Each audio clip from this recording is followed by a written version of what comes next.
Hi, this is Janet Green from Guiding Inspiration and Psychic Life Coach, which is a podcast that you can now follow me on as well. In one of my more recent episodes of Psychic Life Coach, I promised that I would do a YouTube video on how to use a pendulum and how to use muscle testing. So what I have here in my little dragon is a ton of different pendulums. Some are heavy, some are lively. They're all different, and once you learn how to use them, you can, as long as the energy is clean on them, you can use them until you need to clean them again. So the first thing you want to do when you're using a pendulum or muscle testing is to ground yourself right down in the center of the earth, and then find the center of your head, because in the center of your head you're not biased. You find neutrality, and neutrality is very important when you ask questions, because if you're not neutral, you're going to definitely have a tainted answer, and what is really the truth is not going to be answered correctly. So these are some of the pendulums I have. Let's see, I got these two are tangled. There they go. Here's different stones, and you can see that this one's pretty lively. This one is probably going to blend in with my shirt, but it is also pretty lively. And each stone has different meanings. And let's see, for purposes of this, let's use a dark one so it shows up on my shirt. When you find yourself grounded in the center of your head, this is how you learn what your yes is and what your no is. Put your palm out, and over your thumb you will get yes. So for me, you might see it or maybe you don't. Let me see if I come closer, if it works. You can see, well, it doesn't matter. It is definitely going in a circle. Your no would be what you get, the movement you get when it goes over your index finger. Your maybe, which generally means that your question is not a good question, is going to, well, for me, it goes to a dead stop. So, now, once you have that done, where you know what your yes is, so for me it's a concentric circle, for no it's back and forth, and for maybe it's dead still. For you it might be something completely different, because each of us has our own way of our uniqueness, right? So hey, why would we all have the same yes and the same no? So let's see, how do you use these? Well, actually, there's one thing I want to do before I do this. The big thing is how to ask the right questions. So when you're asking the right question, you get a correct answer. Let's call it the truthful answer. So the other way that I promised was muscle testing. So when you go to a medical practitioner, they will use it this way. They'll have you put your arms straight out in front of you, and they'll say strong for yes, and you might not see my muscles, but I'm trying really hard, and weak for no. And it goes down, and it's perceptible, particularly to the person who's doing it. So that's nice when you have a second person, right? But when you're by yourself, how do you muscle test? Well, the first way is to just put your hands in front of you, and it's still, again, strong for yes. And even though you can't see I'm really working it here, it is hard. I can't get it to go down. And weak for no. And it is easier to get the no, because my muscles aren't as strong. Another way to do muscle testing is to use your pinky fingers together and create a chain. Strike that. To have your index finger to your thumb and create a chain. And strong for no breaking the chain, and weak for no. So yes is strong, weak is no. And now we're going to move on to one other way of testing using your body as a pendulum, which I teach in Weight Watchers. which is when you imagine something, particularly in this category for food, you imagine that's something that you really think you want.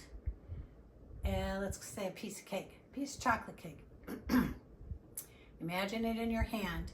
You want to be standing for this, especially in the beginning. And you want to say, does my body want this? And you'll notice when you'll either lean towards your hand or away from it. It will be mostly imperceptible to anyone outside of you, but you will definitely notice the answer. Now that leads us to getting the right question, right? Because what if your mouth wants that piece of chocolate cake, but your body is like, So I'm going to use it with a pendulum right now, because you won't be able to see what I do if I do it as my body is a pendulum. But I will first say, is my name Janet? And my pendulum goes in a circle. So I know that this pendulum is in good shape. It's not collected up a bunch of junky energy. And I'm going to ask, does my mouth want a piece of chocolate cake? My taste buds totally want a piece of chocolate cake. Does my body want a piece of chocolate cake? There it goes back and forth. This is a no. This is where you, as the person in charge, get to actually allow your body to tell you what it wants versus what your mouth wants. And that is one of the things that gets me in trouble all the time, is my body and my mouth don't agree. I imagine that happens to all of us, right? So that's one good thing. Now, the other thing is, how do you ask the right good questions, right? The right question is going to give you, and when you're neutral, you're going to get the correct answer. So let's say you are shopping and you see something that you're like, I'd really like to have this. This is where you get to ask first, always asking to make sure your yes and no are correct. It's my name, Janet. That's the way I do it. And I get a yes. Then I can say, and I have the object that I'm looking to buy. Either if it's a big piece of furniture or something, I might just be touching it. But if it's something I can hold, I'll hold it and I'll say, would I be happy if I bought this in 6 months? Or would I be happy that I bought this in a year, depending on how much it costs, right?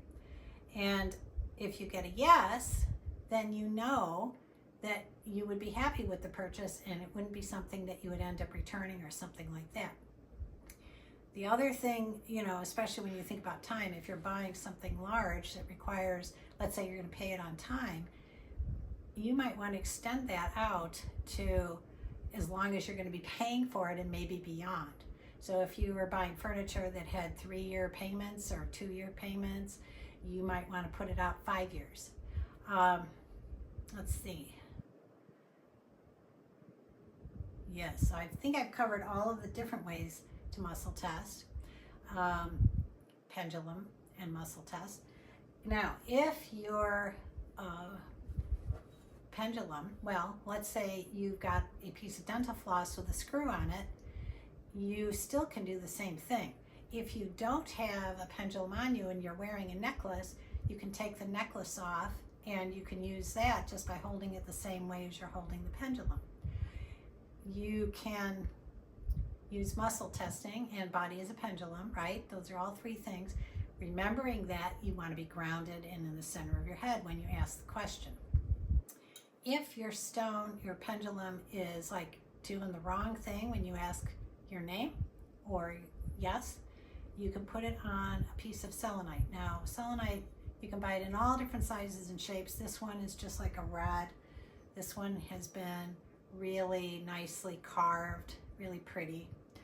And you can just lay the pendulum or any other stones that you have on the selenite. And the selenite will clear the energy off of it. Because when we're using a pendulum all the time, or we're actually using any other stones for a long time, even if they're just sitting in your house, they do pick up energy over time and they do need to be cleaned.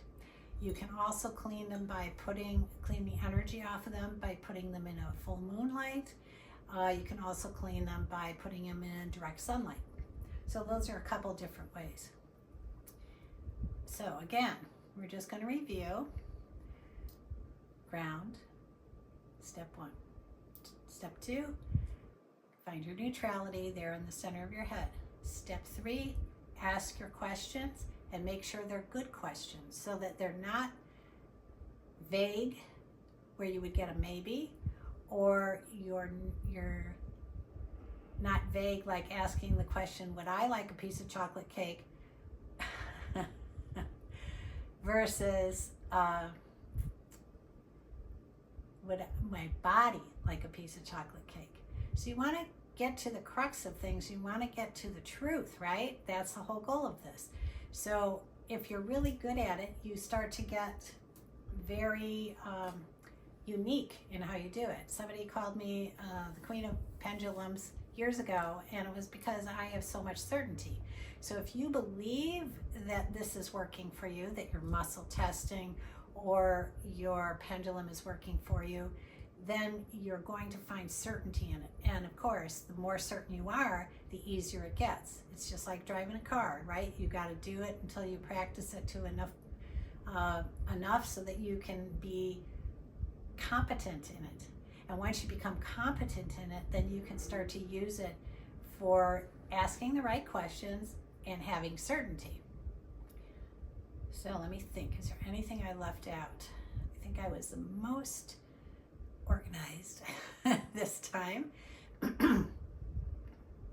Yes, I think that's pretty good for today. If you have questions, of course, you can always contact me through my website at guidinginspiration.com. I believe you can even post comments on Psychic Life Coach podcast. And certainly you can just reach out, because I do love teaching. I love teaching. And I want to see everyone I work with become the most empowered and fulfilled person that they can possibly be in this lifetime. So until we meet again, enjoy playing with your pendulum and your muscle testing.